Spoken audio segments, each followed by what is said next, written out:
pessoal, meu nome é Patrícia Monteiro, sou mestranda pela Faculdade Milton Campos, aqui em Minas Gerais. A minha orientadora é a professora Luciana Cristina Souza e gostaria de começar parabenizando os organizadores do Congresso e todos os participantes, por mais essa contribuição importante para o mundo acadêmico. Eu vou dividir com vocês hoje um pouco da minha dissertação, da ideia central, que é a responsabilidade civil do Estado por omissão no combate à pandemia do novo coronavírus. Partimos da seguinte pergunta-problema. O Estado ele pode ser responsabilizado civilmente pela sua inércia em implementação de medidas não farmacológicas de mitigação e supressão da Covid-19? Partimos da hipótese que a implementação de medidas não farmacológicas, a partir da constatação do surto, poderiam ter mitigado ou até mesmo suprimir o vírus da Covid-19. E que o Estado brasileiro se absteve sim de aplicar medidas de prevenção no momento correto. A fundamentação ela se dá a partir dos princípios da dignidade da pessoa humana e da preservação da saúde dos cidadãos em geral, que impõe ao Estado o dever de agir específico e evitar o resultado. E diante deste poder-dever, o Estado responde pelos danos patrimoniais e morais que seus agentes causarem a terceiros durante o enfrentamento da pandemia do coronavírus, do Covid-19.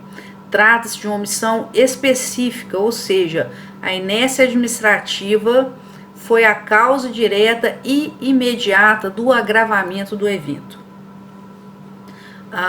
No ordenamento jurídico brasileiro, adota-se a teoria do risco administrativo, segundo a qual a responsabilidade do Estado ela é objetiva, ou seja, não se apura se houve culpa ou dolo. Apenas se houve o ato, o dano e o nexo causal. Porém, essa teoria ela é limitada pelas excludentes e atenuantes de ilicitude, como a força maior, a culpa da vítima e o exercício regular do direito por parte do Estado, além do caso fortuito também. A responsabilização ela poderá ocorrer de uma conduta tanto comissiva quanto omissiva do Estado, sendo que a omissão ela ocorre quando não há prestação de serviço público ou sua má prestação. E para que se responsabilize a administração pública, é necessário que o ato omissivo gere dano, ou seja, que ela tivesse o dever individualizado de agir, mas não o tendo feito ou fazendo de forma deficitária, tenha proporcionado um prejuízo ao administrado. Para ser apurada a responsabilidade do Estado por conduta omissiva, devemos indagar qual dos fatos foi decisivo para configurar o evento danoso. Ou seja, qual fato que gerou decisivamente o dano e quem estava obrigado a evitá-lo. Dessa forma, o Estado ele responderá não pelo fato que diretamente gerou o dano, mas sim por não ter praticado uma conduta suficientemente adequada para evitar o dano ou mitigar o resultado, quando o fato for notório e previsível. O fato aqui é o vírus da Covid-19. A princípio, o coronavírus, como agente biológico, se aproximaria da força maior, excluindo a responsabilidade do Estado. No entanto, defendemos que, se ficar comprovado que o Estado se absteve de prestar um serviço que lhe cabia fazer nas ações de combate e prevenção de doenças, ele poderia sim ser responsabilizado pelos danos causados à população. É o que Eli Lopes Meireles chama de poder-dever de agir. O poder tem para o agente público o significado de dever para a comunidade e para os indivíduos, no sentido de quem detém está sempre na obrigação de exercitá-lo. Assim, a aplicação da teoria do risco administrativo não se dará de forma isolada, mas aliada ao princípio da precaução e da dignidade humana. A aplicação do princípio da precaução impõe uma obrigação de vigilância, tanto para preparar a decisão quanto para acompanhar as suas consequências.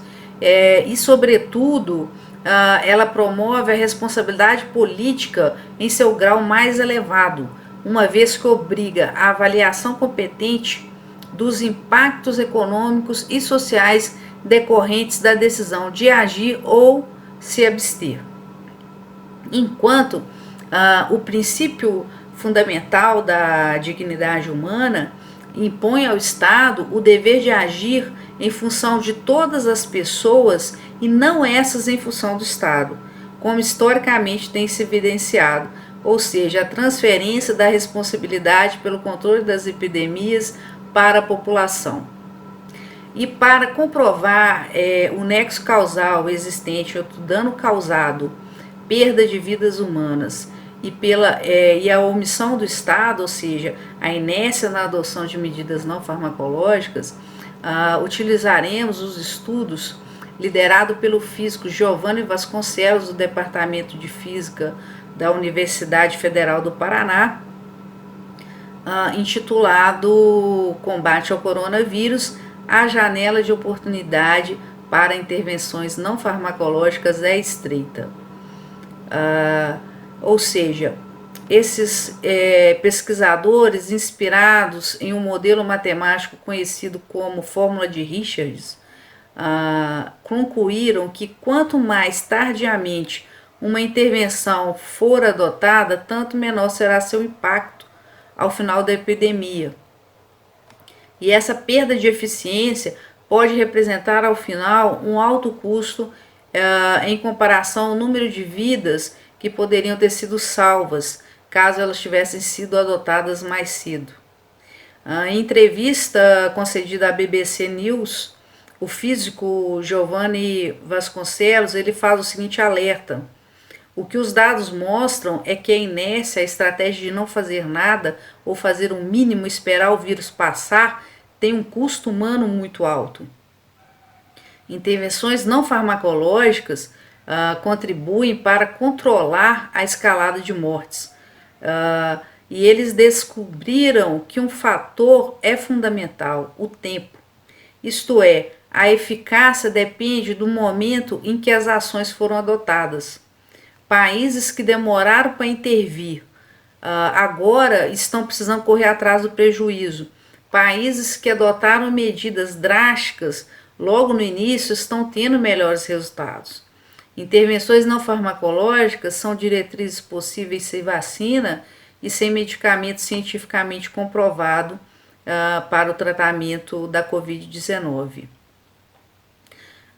Essas intervenções no combate à pandemia da Covid-19 têm sido responsáveis por preservação de milhares de vidas humanas. E quanto mais rápido são adotadas, melhores os resultados. Medidas de mitigação devem ser tomadas, como isolamento social, fechamento temporário de escola e centros de comércio, bem como medidas de supressão mais rigorosas, mais rígidas, como lockdown. Além, sobretudo, a realização de testes massivos tem sido comprovada eficaz no combate à epidemia do coronavírus.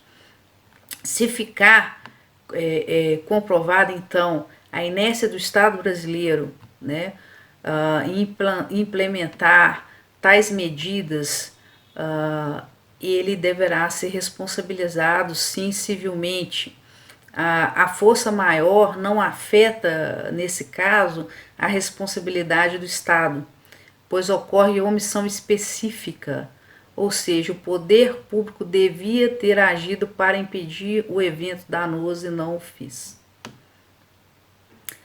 Segundo esses pesquisadores, o estudo que eles desenvolveram em até 25 dias após a detecção da primeira morte no país, se forem aplicadas medidas como lockdown, é possível reduzir até 80% das mortes ao final da epidemia. Então, nós percebemos que o não agir, neste caso, tem uma relação direta com o resultado final da epidemia, que é a morte. Então, o quanto mais rápido essas medidas forem tomadas, medidas de mitigação e de supressão da Covid-19, melhores serão os resultados, ou seja, menor será o número de mortes ao final. Muito obrigada pela oportunidade, um excelente congresso a todos.